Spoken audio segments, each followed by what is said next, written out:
உங்களுக்கு ராகு பகவானும் கேது பகவானும் சூப்பராக நல்லதை பண்ணிகிட்டே இருப்பார். எல்லாத்துக்கும் ஒரே மாதிரி பண்ணுவாங்கன்னு நம்ம ஒரே காணொலியிலே சொல்லிட முடியாதுங்க. இப்போ கல்யாணம் எதிர்பார்க்குறவங்களுக்கு கல்யாணத்தை கொடுப்பாரு, குழந்தை பாக்கியம் எதிர்பார்க்குறவங்களுக்கு குழந்தை பாக்கியத்தை கொடுப்பாரு, தொழில் ரீதியாக வளர்ச்சி எதிர்பார்க்குறவங்களுக்கு தொழில் வளர்ச்சி கொடுப்பாரு. மொத்தத்தில் வாழ்வாதாரம் நல்லா இருக்கிறது உண்டான வழி காட்டி கொடுத்துருவார்.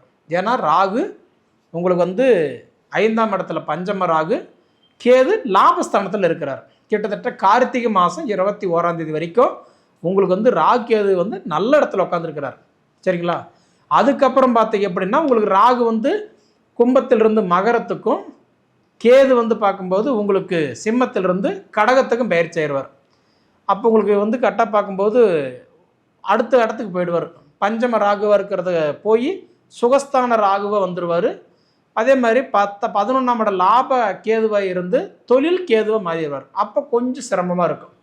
சரிங்களா? அதனால் எனக்கு தெரிஞ்சு உங்களுக்கு இந்த ராகு கேது இப்போ நல்லா ஒரு ஃபேவராக தான் இருக்கிறார். அதனால் எப்படி இருந்தாலும் சொத்துக்கு சம்மந்தப்பட்ட பிரச்சனை எல்லாம் ஓரளவுக்கு சரியாகிறதுக்கு வாய்ப்பு உண்டு. சொந்த பந்தம் தேடி வரத்துக்கு ஒரு வாய்ப்பு நல்லா இருக்குது.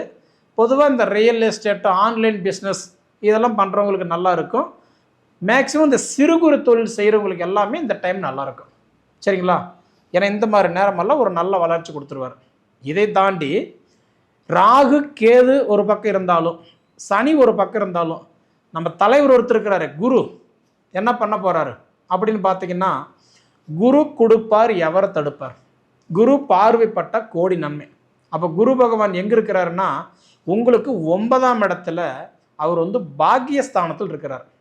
அதாவது பாக்கிய குருவாக இருக்கிறார்.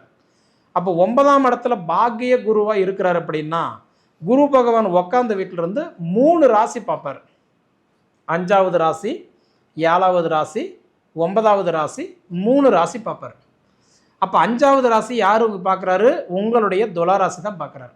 அதுக்கு தான் பழமொழி சொல்லுவாங்க, குரு பார்வைப்பட்டார்